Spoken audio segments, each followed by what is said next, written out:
Salut à tous, bienvenue sur cette troisième étape du Tour de France. Donc à Paris, je suis avec aujourd'hui Mathias. Mathias, vous allez voir, il a un grand parcours puisqu'il a fait de l'investissement immobilier avec un immeuble. Il a seulement 25 ans, il a fait du e-commerce, il a fait des trucs un peu bizarres à 15 ans, il a arrêté l'école, il fait du parcours, il a fait un petit peu le tour du monde en Asie, Dubaï. Donc on va parler de tout ça, restez bien sur la vidéo, une grosse vidéo.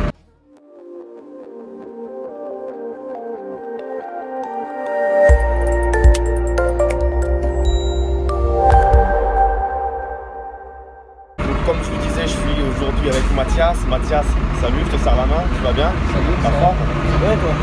Merci de m'accueillir chez toi à Paris. Est-ce que tu peux te présenter un petit peu pour tous les gens qui regardent cette vidéo, nous dire qui tu es, quel âge tu es, d'où tu viens et ce que tu fais dans la vie globalement? Ouais, bah alors moi je m'appelle Mathias, j'ai 25 ans.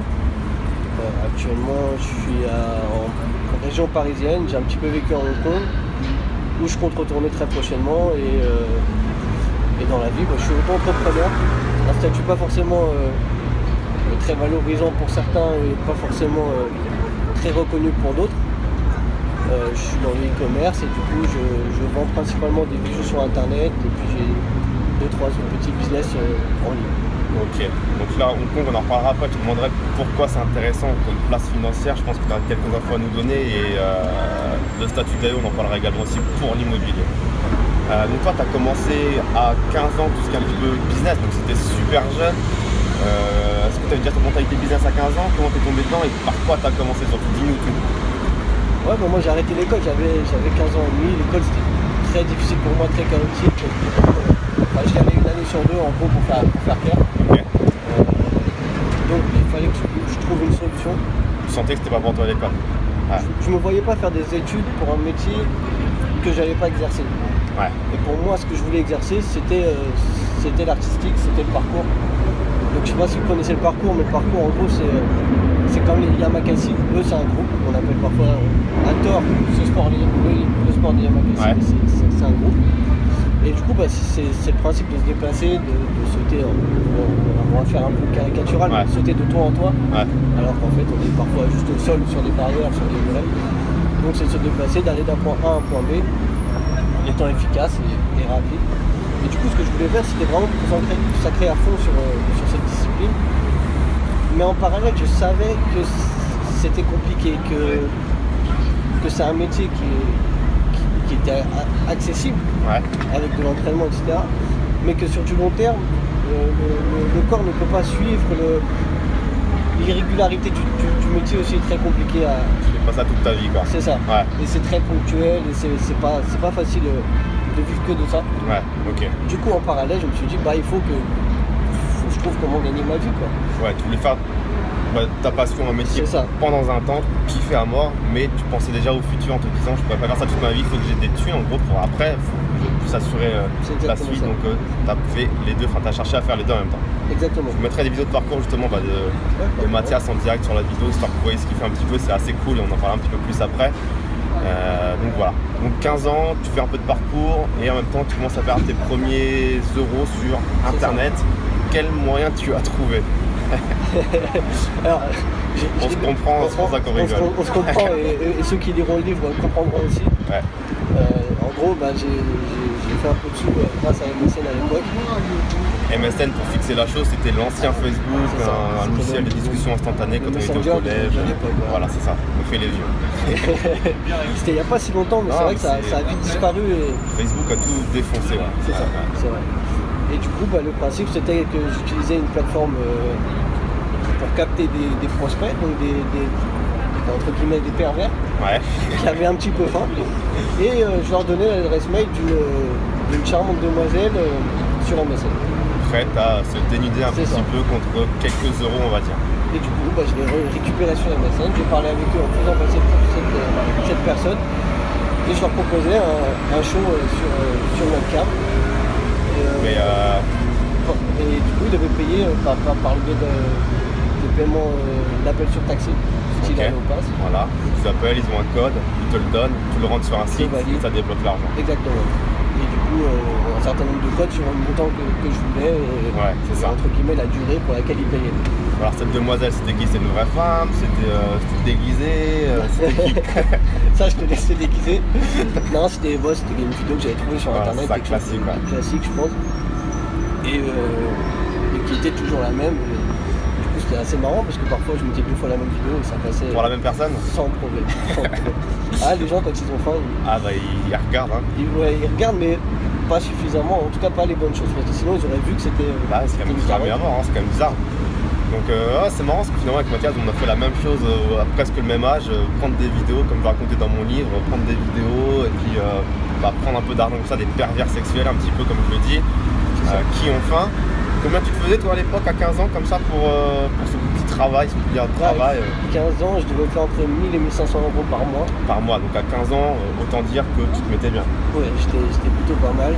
J'avais un petit post-it où je notais tous les jours. Mon objectif c'était au minimum 50 euros par jour. Ouais. Donc j'avais un minimum à faire et parfois je pouvais monter à 200 euros sur certaines journées. Suivant le temps où je passais. Et j'ai essayé même de placer un peu tous mes potes dans le business. Parce que forcément ça pouvait en intéresser certains. Ouais. Donc avec 1500 euros par mois à 15 ans, tu peux te payer tous tes jeux vidéo, tous tes kebabs, tout ce que tu voulais faire, tout ce qu'un gosse de 15 ans peut faire à cet âge-là. Ouais, ça m'a permis aussi de mettre pas mal de côté pour plus tard. Pour plus tard, parce que je me disais, voilà, le parcours ça va pas durer. Et donc plus tard, il faut que je trouve une solution pour la suite. Ok. Tu faisais combien de temps un petit peu ce business-là? Tu sais? Tu te rappelles? Je dirais 1 an et demi. 1 an et demi quand même. Facile, ouais. J'ai gardé toutes les factures que la société m'avait envoyées. Ouais. Je devrais pouvoir retrouver la trace, mais ouais, je pense 1 an et demi. Donc tu as pris un bon billet, parallèlement à tout ça, tu développes le parcours. Tu te fais repérer plus ou moins, tu me disais tout à l'heure. Ouais, qu'est-ce qui s'est passé pour toi? J'ai eu de la chance, j'ai rencontré les bonnes personnes au bon moment. À la base, j'ai rencontré le groupe Adrénaline pour une journée de rencontre qui s'avait organisée à la Défense. Ouais. En parallèle, j'ai sympathisé avec certaines personnes, on a fait notre petit groupe. Ouais. On a rencontré un mec qui était mythomane. Qui était mythomane? Ouais. C'est-à-dire? En fait, grâce à une mauvaise rencontre, la suite a été bonne pour moi. D'accord. C'est-à-dire que le mec se faisait passer pour un Yamakasi, pour quelqu'un qui pourrait il nous promettait beaucoup de projets, Canal+, des choses extraordinaires. Des gros projets, ok. C'est ça. Et du coup, on s'est dit, on a cherché un peu sur internet, on a vu que les Yamakasi avaient leur propre association où ils donnaient des cours, et on s'est dit, pourquoi pas aller voir les Yamakasi et confronter ce que nous dit cette personne à eux. Ok. Du coup, on est allé voir 2 des Yamakasi. On leur a parlé de cette personne. Je me dis, jamais qu'ils avaient entendu parler de cette personne, c'était complètement un mythomane. Un escroc. Oui, un escroc, même s'il ne nous demandait pas d'argent. En quelque sorte, il se faisait passer pour ce qu'il n'était pas. Ok, vous voulez se sentir vivre en mentant, ok. Bon. Ça. Et du coup, on s'est dit pourquoi pas rester à l'association, s'entraîner un peu avec eux. On s'entraînait, au fil du temps, ça s'est bien passé. Et on a fait quelques petites représentations pour des mairies, pour des choses comme ça, des choses classiques. Petit projet pour se lancer, ok. Et puis un jour, ils m'ont proposé de partir à Dubaï avec eux. Donc j'ai eu la chance à 17 ans, mon premier vrai projet, de partir à Dubaï. Pour un vrai show à la Dubaï, je suppose, un beau truc quoi. Ouais. Tu vois qu'ils ont de l'argent. Ouais. Et qu'au niveau du budget, t'as un beau décor, t'as des belles structures, t'as de quoi faire. Et du coup, c'était une très bonne expérience. Surtout qu'on était entre amis et que du fun à 17 ans, c'est à Dubaï. Ça reste du travail, mais bien sûr. Tu t'amuses, tu voyages, tout est payé, tu gagnes de l'argent. C'est un petit peu un rêve de gosse qui se réalise. T'as 17 ans, voilà, c'est que du bonheur quoi. C'est ça. Et t'espères surtout que ça va continuer le plus longtemps possible. Donc est-ce que ça a continué? Qu'est-ce qui s'est passé après Dubaï? Ouais, après on a continué à travailler ensemble. Ouais. En parallèle avec 4-5, on était 5 amis proches. On a dit pourquoi pas monter notre groupe. Ok, ce que vous avez fait? C'est ce qu'on a fait. Jumpers Parcours. On a cherché il y a quelques vidéos. Sur YouTube, ok, je mettrai tout. Et du coup, on a pas mal démarché sur l'Asie. Parce que il y en avait 3 du groupe qui avaient déjà travaillé à Hong Kong. Ok. Et un du groupe avait trouvé sa femme là-bas, qui n'était pas sa femme à l'époque. Ok. Mais du coup, qui nous a un petit peu rapprochés de ce pays-là. Et du coup, ça nous est arrivé de travailler pas mal à Hong Kong. Pas mal en Asie en fin de compte, parce qu'on a fait Hong Kong, Chine, Macao, on a travaillé en Inde. pas mal voyagé quoi. Qu'est-ce que tu as fait là-bas? Tu as fait des projets, quel type de projet? Des shows comme à Dubaï ou c'était quoi? Pas mal de shows. Ouais. Pour je sais pas, des lancements de voitures, Aston Martin. Ah ouais, des beaux shows. Des Cooper, des choses comme ça. Et aussi des publicités, des films. Voilà. C'est pourquoi on nous appelle quoi. Comme tu dis tout à l'heure, des vrais films nationaux en Inde, ça tu disais, des gros films avec des gros acteurs locaux, enfin locaux même reconnus mondialement. Par exemple avec Shah Rukh Khan qui est un des grands acteurs indien. Ok. Et après voilà, des projets, des projets. C'est des vraies expériences parce que tu es avec des potes, tu t'amuses, tu es payé. C'est ça, c'est beau. Ouais, voilà, que demander de plus. Aujourd'hui, tu continues le parcours, t'en fais encore? Ouais, toujours. Ok. Ça reste très ponctuel parce qu'il y a des hauts et des bas dans ce milieu-là et c'est par cycle.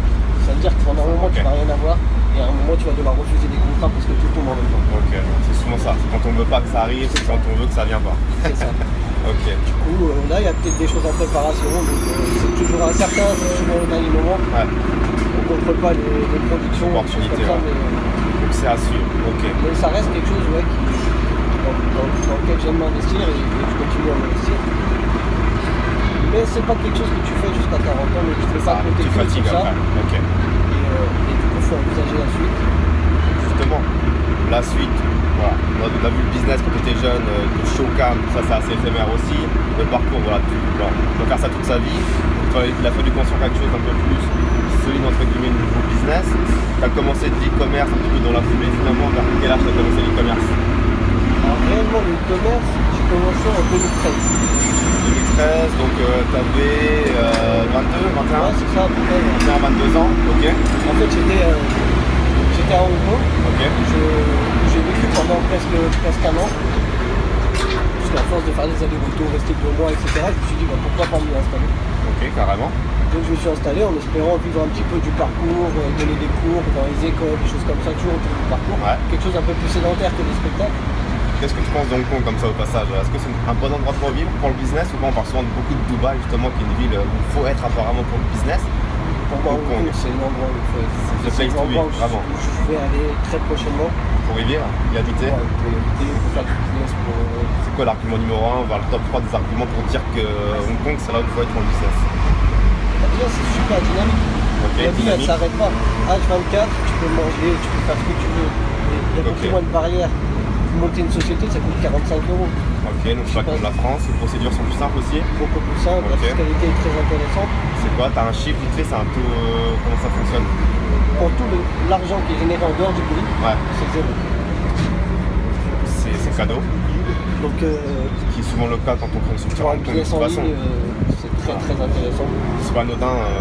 Si beaucoup de personnes ont créé aujourd'hui des structures à Hong Kong, c'est que voilà, Hong Kong c'est des structures du pays, des endroits où on n'a pas d'imposition, pas de TVA non plus. Donc on fait tout péter. Ouais, puis à part ça, c'est le cadre de vie, le mode de vie qui est là-bas. C'est beau, ouais. Il fait pas moche.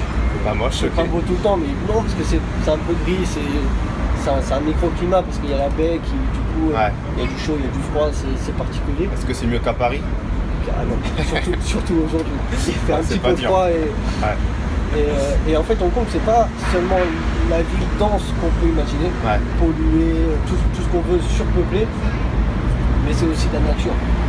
En fait il y a une grosse partie, la majeure partie du territoire, c'est de la forêt, c'est luxuriant, ça n'a absolument rien à voir avec ce qu'on peut penser. C'est-à-dire qu'on peut louer un bateau, partir une demi-heure, on est sur une plage privée. C'est magnifique, nous ce qu'on fait souvent avec mes potes, c'est qu'on marche une petite heure dans la montagne, on arrive sur une plage privée, un sable blanc magnifique, tu montes un petit peu dans la montagne, et là tu as une cascade où tu peux te baigner, c'est paradisiaque quoi. C'est ce qu'on n'imaginerait surtout pas dans le monde. On imagine des gros buildings, un peu gris, pour moi c'est ce que je vois, je suis jamais allé. Je te conseille vraiment d'y aller et d'aller découvrir ces endroits-là. Ah bah j'ai hâte. Parce que c'est vraiment... la face cachée de Hong Kong pour les étrangers, parce que pour eux là-bas c'est quelque chose de normal, mais l'aspect extérieur, moi on voit beaucoup la pollution, la densité, etc. Alors que c'est pas que ça.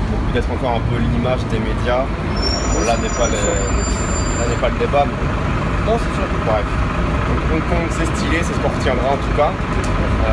Pour en revenir donc, à ton e-commerce, tu avais 21, 22 ans, tu étais à Hong Kong à ce moment-là, tu t'es dit je vais me lancer dans l'e-commerce. Comment ça t'est arrivé cette idée-là? Comment tu as senti que c'était possible de se lancer dans l'e-commerce et que ça allait marcher ou potentiellement marcher? Bah, en fait, je me suis pas dit que je me suis pas dit je me lance, je me suis pas dit que ça allait marcher. Ouais. Je me suis dit mais je suis en Chine, enfin je suis à Hong Kong. Ouais.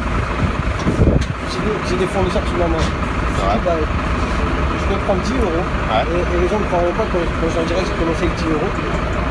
Et j'ai pris 10 euros, j'ai acheté un produit en, je sais pas, 15 ou 20 exemplaires. Ok. Un stock petit, 10 balles, c'est pas la multinationale qui va se lancer là. C'était sans risque, c'était quelque chose pour rigoler en fait. Franchement, c'était pour rigoler. Je les ai mis sur eBay, j'en ai vendu deux. Je me suis dit, c'est pas mal. Ça marche. Du coup, j'ai pris le bénéfice parce que j'ai acheté ça, je sais pas, 70 centimes pièce ou quelque chose comme ça. Je devais le vendre 7,50 €. Bon retour sur investissement, bonne marge. Très intéressant. Et bah du coup, tu récupères 14 ou 15 euros, bah tu rachètes un autre produit. Un produit un petit peu mieux, un peu. Voilà. Plus quali, plus. T'en rachètes un, après t'en rachètes deux. Là tu retrouves 5 produits. Ouais. Et voilà, c'est comme ça que ça se développe. Donc à partir de là, tu crées un vrai site e-commerce, tu commences à structurer la chose, à développer ta gamme de produits, à faire ton travail de référencement, marketing, etc. Exactement. Et tu crées ton premier e-commerce. C'est ça. Ouais, c'est comme ça que ça a démarré, mais à la base sur une blague en fait. C'est ça, mais en fait c'est marrant, c'est comme quand on est jeune aussi. Moi je faisais ça quand j'avais 15 ans aussi, à côté des showcams un peu pour les pervers sexuels. C'est que j'achetais des petits produits comme ça, je les mettais sur le bon coin, ça mord, bah, j'allais le vendre avec ma marge. Si ça mordait pas, et ben j'allais pas acheter le produit, toi. Je reprenais justement des produits dans les magasins, quoi, et c'est aucun risque. Et, c'est comme ça, ça marche, tu continues, ça marche pas, t'arrêtes, 10 balles, t'as pas pris de risque, c'est bon quoi, donc c'est cool. Et puis même tu apprendras toujours que ça marche ou pas, tu apprendras des choses, tu apprendras à faire tes photos, tu apprendras à mettre ton produit en ligne. Moi les photos à la base, c'était pris avec un iPhone sur une feuille de papier blanche. Ouais, ça faisait le taf. Et il n'y avait pas de lumière, il n'y avait rien, j'étais dans une petite chambre de merde et voilà, et les colis partaient de Hong Kong pour arriver en France, donc les délais étaient quand même assez longs. Et mais par contre, un truc impressionnant, c'est que d'envoyer de Hong Kong en France, ça coûte moins cher que d'envoyer Paris à Lyon. Mais non. Tu payais combien, tu te rappelles? Quelques centimes. Mais non. Trentaine de centimes. Comment ça se fait ça? J'aimerais bien savoir. Je sais pas non plus. Bah non, mais pourtant, en France, le colis va bien se balader. De Paris à, tu vois, de Roissy à la destination. C'est de la route, Et bah ça coûtait moins cher. Mystère, ils sont forts, ils sont forts. Après, on s'étonne pourquoi certains pays sont plus dynamiques que d'autres. Ah bah là, c'est le genre de choses qui peut aider. La concurrence est féroce là. Du coup, voilà, première boutique e-commerce. Est-ce que la mayonnaise, elle prend rapidement? Ça se développe bien? Combien de temps tu arrives à atteindre ton petit rythme de croisière? Réellement 6 mois. 6 mois. Pour vraiment faire un petit peu d'argent. Ok. Le but, c'était vraiment pas de toucher cet argent, c'était de le réinvestir pour continuer à grossir. Ok. Donc tu crées une auto-entreprise, c'est ça? C'est ça. À mon retour en France, je crée l'auto-entreprise, je ramène mon petit stock que j'avais constitué forcément en force. Je garde les contacts du fournisseur. C'est ça. Une fois en France, comment tu fais pour gérer les envois? C'est ton fournisseur qui fait tout du coup? Non, le fournisseur, je passe une commande, il m'envoie du stock. En France. Et c'est toi qui envoies depuis la France directement en France? C'est ça. Ce que je voulais, c'était réduire les livraisons. Mais augmentation des coûts de livraison par contre? Ouais. Ok. Légère, mais augmentation quand même. Mais je pense que ça n'a pas de prix parce que sur internet, la notation est très importante. Et avoir une mauvaise notation à cause d'un délai de livraison de 2 à 3 semaines, c'est vraiment dommage. Et honnêtement, préparer les colis, c'est pas quelque chose de très compliqué. On peut le sous-traiter. Il y a des sociétés, tu leur envoies ton stock, tu leur envoies les commandes, ils gèrent les trucs. C'est ce que tu fais toi aujourd'hui? Je le fais pour une partie de mon stock. Je l'ai fait pour presque la totalité pendant une période, mais c'était pas si rentable que ça. Après, c'est un choix personnel et d'autres trouveront ça acceptable. Je pense que je leur donne assez d'argent comme ça. Je vois. Comment tu t'es formé sur l'e-commerce? Sur le tas, sur la débrouillardise ou est-ce que comme ça Sur le tas, il n'y a rien de compliqué, il n'y a pas besoin d'être un ingénieur informaticien, je ne sais pas coder. Non, sur le tas. Tu as juste mis le bon produit devant la bonne personne et voilà. Et puis à force, tu comprends comment ça fonctionne, tu sais sur quoi investir. C'est petit à petit. Tu mets peut-être plus de temps que si tu avais appris autrement. Mais la chose que j'ai remarqué, pour tout ce que je fais, je suis autodidacte. Et la chose que j'ai remarqué en parlant avec des gens qui avaient appris par des écoles, des choses comme ça, c'est qu'ils n'ont pas les mêmes outils. eux, ils ont les outils qu'on a mis à leur disposition, qu'on leur a appris à utiliser. Sauf qu'ils n'ont pas la curiosité de chercher ce qu'il y a à côté. Ouais, je vois ce que tu veux dire. Du coup, leurs outils, forcément, on va arriver à les trouver comme eux les ont, sauf qu'on va en trouver d'autres. C'est ça, c'est ce qui fait la différence. Qu'on leur a pas mis dans les mains, et que par ta débrouillardise, par la recherche, par la curiosité, tu vas trouver. C'est ça, ils ont toujours été trop guidés, on leur a dit qu'il y a ces outils-là, ils n'ont pas cherché ailleurs, ils ont pris cela, alors qu'on a forcément d'autres. Exactement. Qui sont tout aussi bien, voire meilleurs, qui permettent de faire la différence. Ce que je dis en permanence, c'est les deux qualités qu'il faut dans le business et dans la vie. C'est être curieux et malin. Je pense que ça représente bien ce besoin, tu vois. Faut aller chercher ce qu'on ne donne pas. Ouais. Et tu l'as plutôt bien compris, on dirait. Toi, c'est vrai que tu as l'air vachement débrouillard, vachement j'y vais, j'essaye, je vois ce qu'il y a à faire et je casse les portes et j'avance pas. Si tu veux avancer, t'as pas le choix. C'est pas quelqu'un qui va te dire tiens, fais ci, fais ça, fais-le comme ça. Non. T'as des gens qui vont te donner des conseils parce qu'ils t'aiment bien. Mais ils te donneront pas leur business. Bah non, clairement. Tu devras le construire. Il y a une citation qui dit qu'en business, il y a deux règles importantes en business. La première, ne jamais révéler tout ce qu'on sait, et la deuxième, voilà.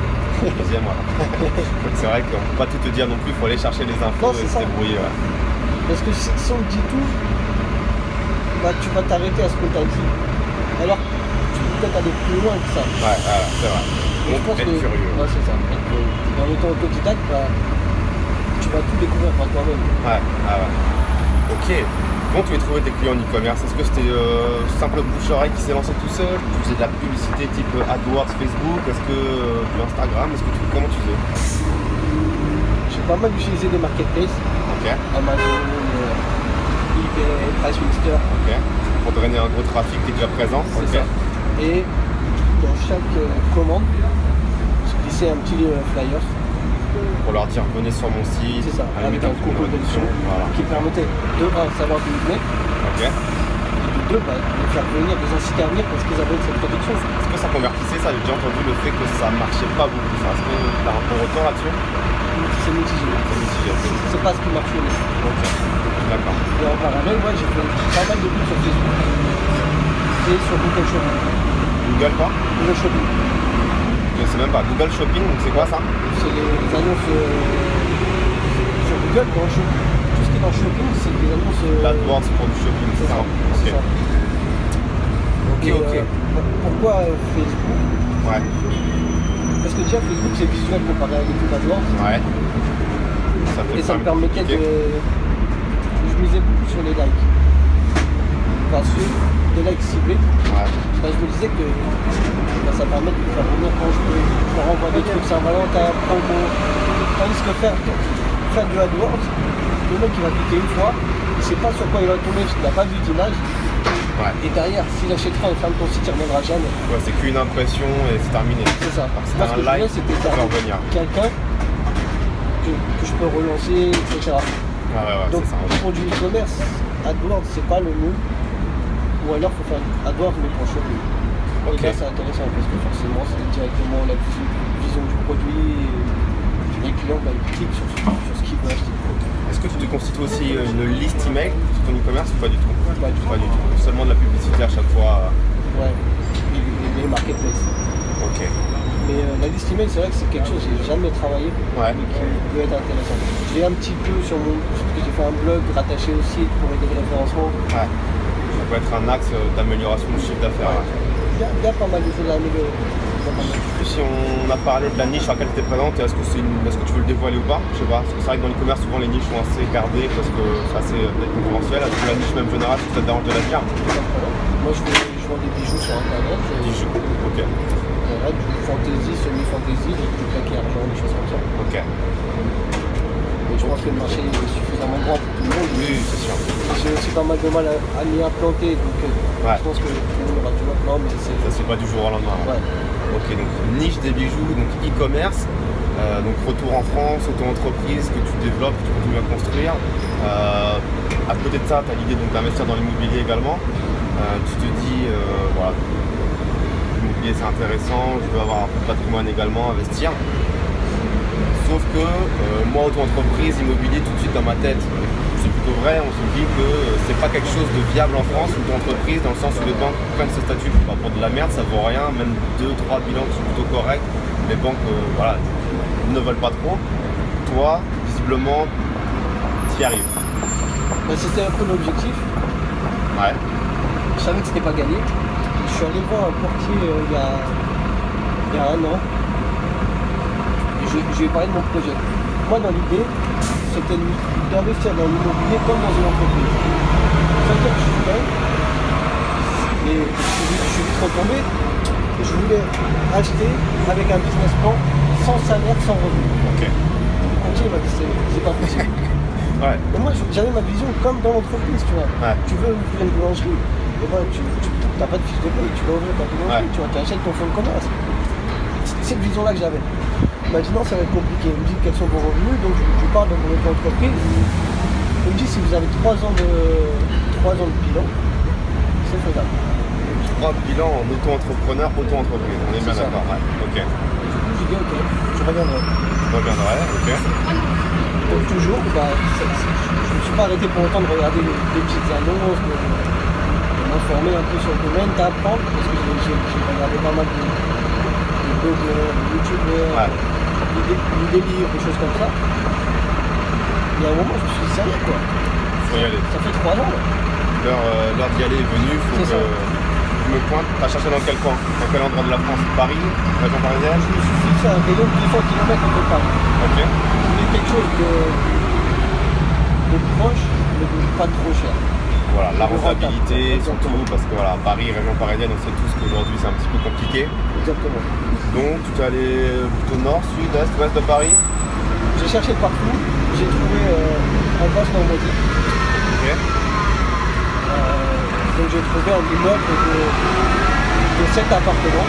7 appartements, donc tu me dis au sud de Caen, c'est à peu près? C'est ça. Au sud de Caen, du coup un immeuble de 7 appartements, tout était loué. Donc, Ok. ce qui aussi pouvait faciliter le financement, de montrer que Ça rassurait le banquier quoi. tu as des vraies rentrées, pas des rentrées hypothétiques. Ouais. Et bon, c'est de la location nue que je compte progressivement passer en meublé Pour quelle raison? fiscal. Ok. Voilà. On est tous d'accord tous sur la d'accord question, là-dessus, c'est fiscal. Aujourd'hui, l'intérêt de louer en meublé, fiscalement parlant, c'est qu'on peut louer plus cher, on peut amortir plein de choses avec le statut de LMNP, qui est une des dernières niches fiscales en France. Enfin, voilà, bref. Pour faire du meublé, le nu aujourd'hui, c'est vraiment compliqué. Sauf si on achète un immeuble entier avec beaucoup de travaux et qu'on fait beaucoup de sites fonciers, c'est encore une autre stratégie, mais généralement, le meublé, c'est vrai que c'est plus intéressant.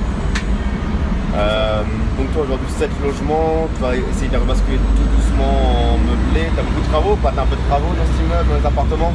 Il y en a 5 qui ont été refaits quasiment à neuf, avec des belles cuisines, des belles choses. C'est quelque chose dans lequel je pourrais très bien y habiter. Ouais. Il y en a même un qui est vraiment Te plaît bien. très plaisant, Ouais. très plaisant, des hauts plafonds, Ouais. très lumineux. Ouais, c'est aussi important de pouvoir s'y projeter soi-même. Bah, si tu y es bien toi-même, c'est nickel. Hein. C'est ça. Tes locataires vont s'y plaire, c'est certain. Et du coup, il y en a 2 autres où il y aura des travaux à prévoir, Ok. dont le rez-de-chaussée, Ok. qui à la base était 2 appartements. Donc c'est actuellement un T3 de 55 mètres carrés. Ok.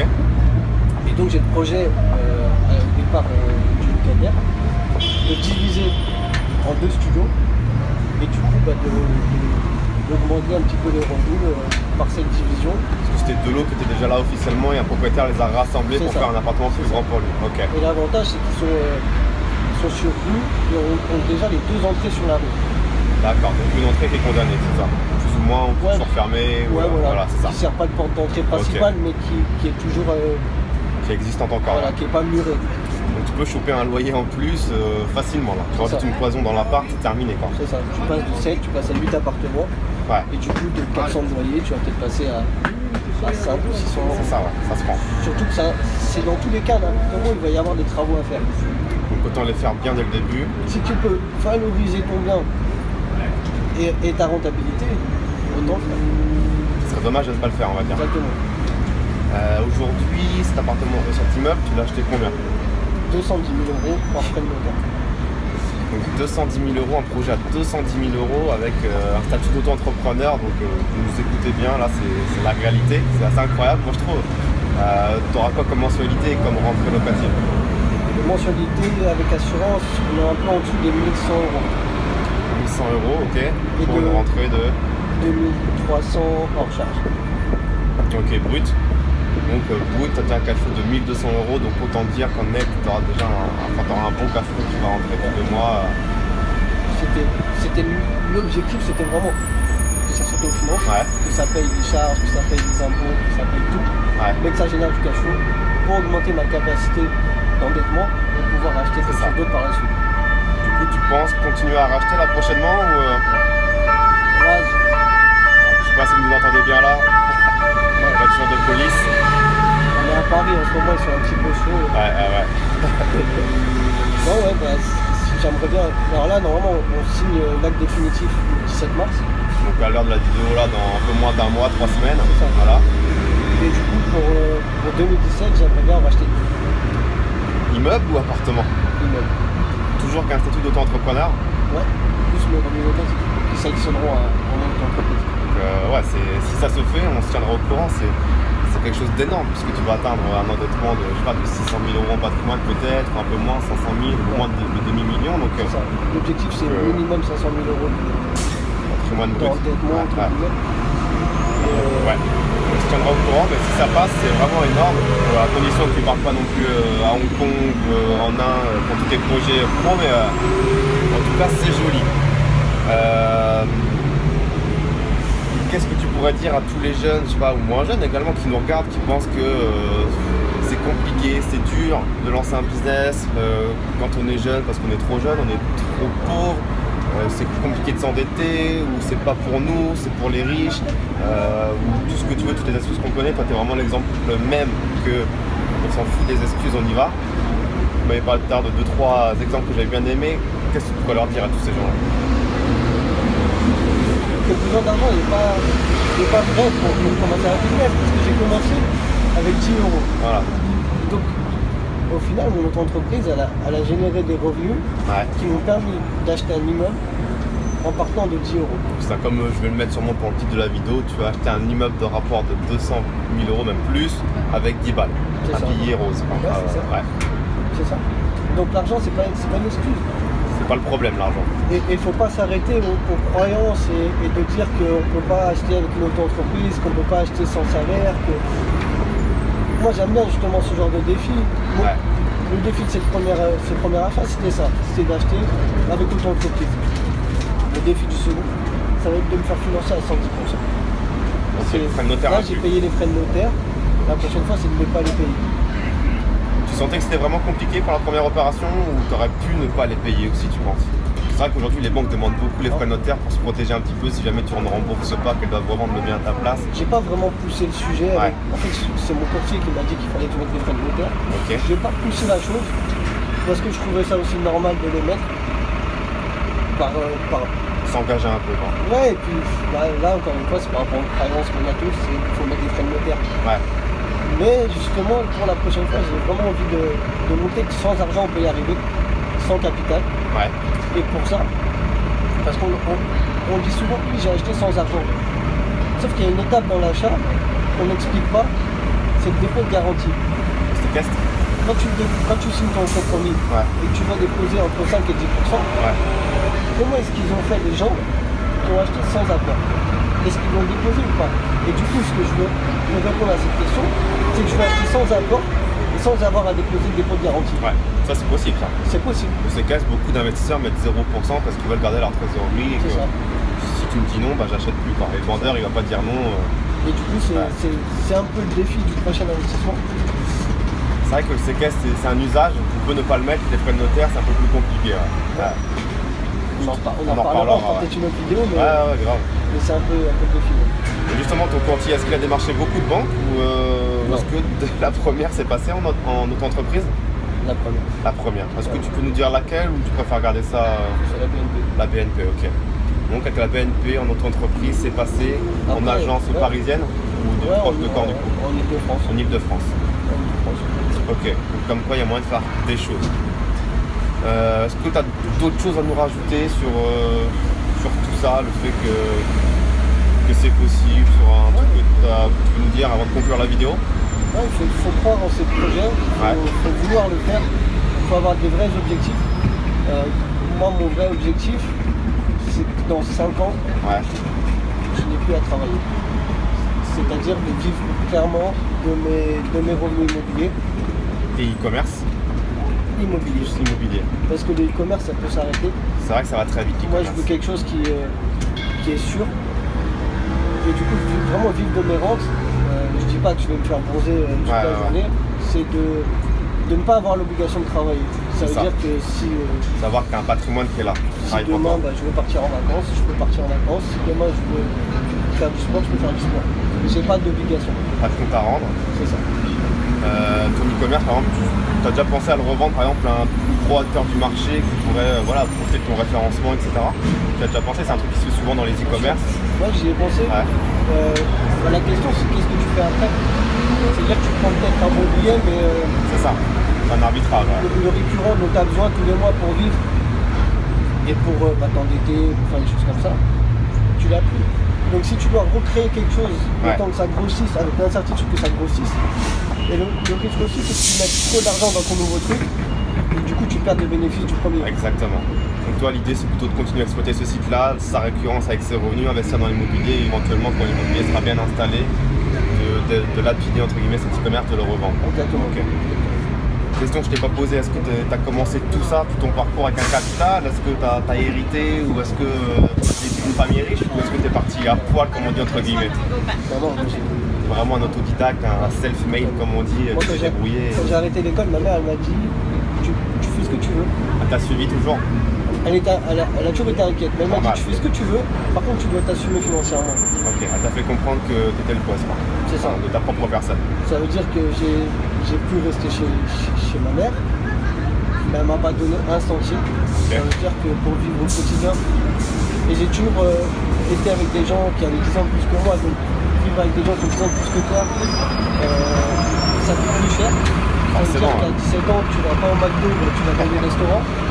Fait que toi, à 15 ans, ta mère, elle t'autorisait à rester chez elle, mais elle te donnait pas un centime, tu devais te nourrir toi-même, tout ça. Je pouvais manger chez ma mère, mais pour tout ce qui était sortie et vie quotidienne, je me suis débrouillé totalement, que ce soit pour acheter des vêtements. Donc non, t'as mis à l'adjoint, entre guillemets. J'ai pas été privilégié.